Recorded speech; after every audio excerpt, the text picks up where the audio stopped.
आदरणीय मेरे प्रिय दोस्तों और भक्तों, क्या आप जानते हैं कि मुनि दुर्वासा ने महारानी कुंती को कौन सा मंत्र दिया? मैं तो कहूँगा कि कौन सा नायाब मंत्र दिया। दोस्तों, यह एक सूक्ष्म वृत्तांत है और ज़्यादा से ज़्यादा 5-6 मिनट का होने वाला है। अतः आपसे विनती है कि बने रहिए इस वृत्तांत के अंत तक। दोस्तों, यह वृत्तांत बहुत ही सुंदर और मनोहारी होने वाला है। तो दोस्तों, आइए बिना समय गवाए इस वृत्तांत को शुरू करते हैं। दोस्तों, जब धृतराष्ट्र और पांडु का विवाह हो गया, उस समय का यह वृत्तांत है। वे कुमार यौवन को जब प्राप्त हुए, भीष्म ने अपने मन में विचार किया कि हमारा यह प्रसिद्ध कुल आज पृथ्वी में अन्य राजाओं की अपेक्षा बहुत ही ठीक चल रहा है। इसे अधिराज्य की प्रतिष्ठा भी प्राप्त है।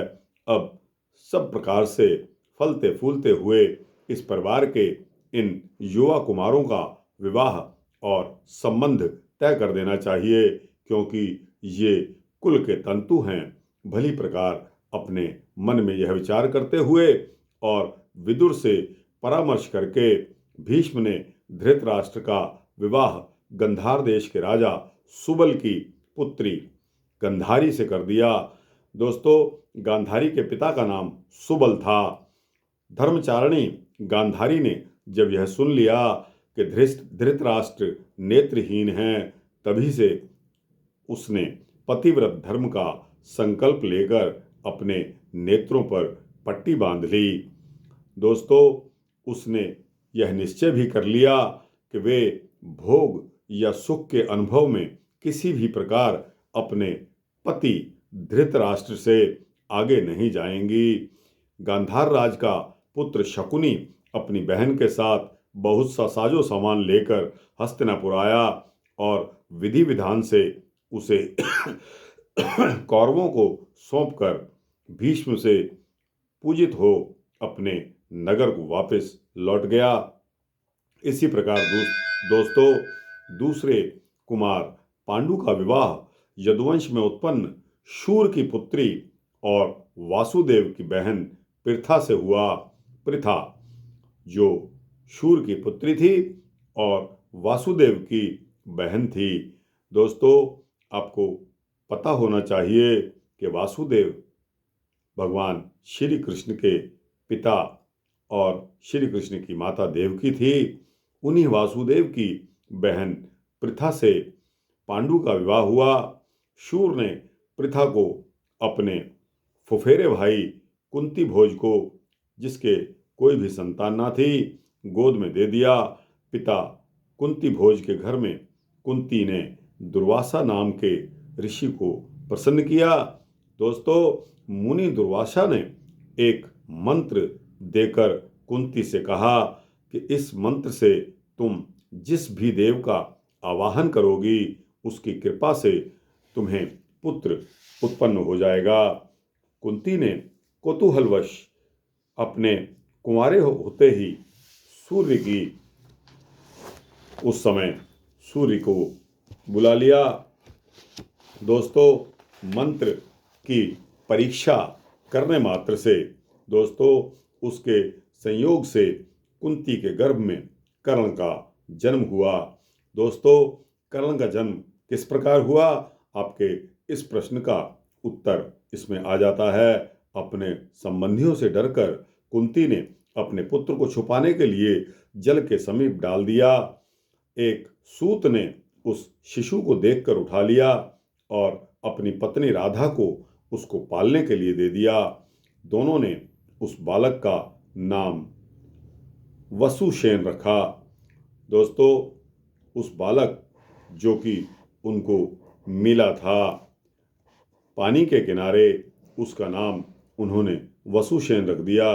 कुछ समय के पश्चात जब भीष्म को ज्ञात हुआ कि मद्र जनपद के राजा की पुत्री माद्री रूप में अद्वितीय है, उन्होंने मद्रराज को बहुत सा धन देकर उसे पांडु के लिए प्राप्त कर लिया और दोनों का विवाह कर दिया। इधर पांडु ने पृथ्वी के दिग्विजय के लिए प्रस्थान किया। पृथ्वी की दिग्विजय के लिए प्रस्थान किया।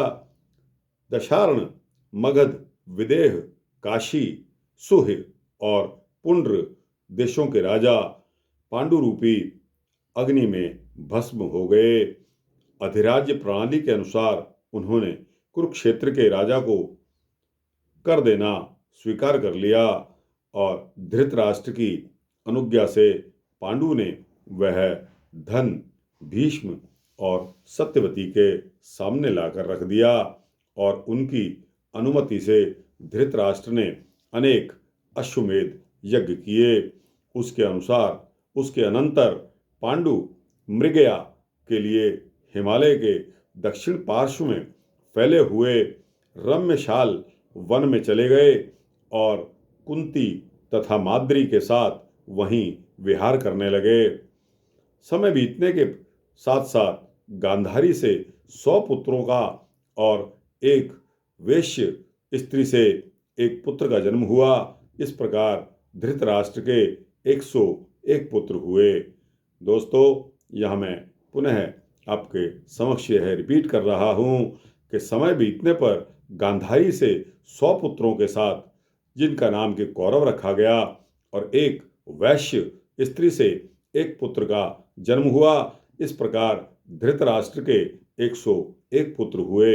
इनमें दुर्योधन, दुशासन, युयुत्सु, दुशल, बिंद और अनुबिंद मुख्य थे। दुशला नाम की एक कन्या हुई जिसका विवाह सिंध देश के राजा जयद्रथ से हुआ। तो दोस्तों, इस प्रकार आपको मैंने बताया कि इस सूक्ष्म वृत्तांत में धृतराष्ट्र और पांडु का विवाह किस प्रकार हुआ और इसी क्रम में आपको यह भी पता चल गया कि महारानी कुंती को ऋषि दुर्वासा ने इस प्रकार कौन सा मंत्र दे दिया जिसके तहत कर्ण का महारथी कर्ण का जन्म हुआ। तो दोस्तों, यह वृत्तांत यहाँ समाप्त होता है। आपको अच्छा लगे तो इसको लाइक और शेयर जरूर करना। दोस्तों, इस चैनल को सब्सक्राइब करेंगे तो आपको इसी तरह के सूक्ष्म भक्ति वृत्तांत देता रहूँगा, ऐसा संकल्प है। जय श्री राधे, जय श्री कृष्णा, जय श्री राधे कृष्णा।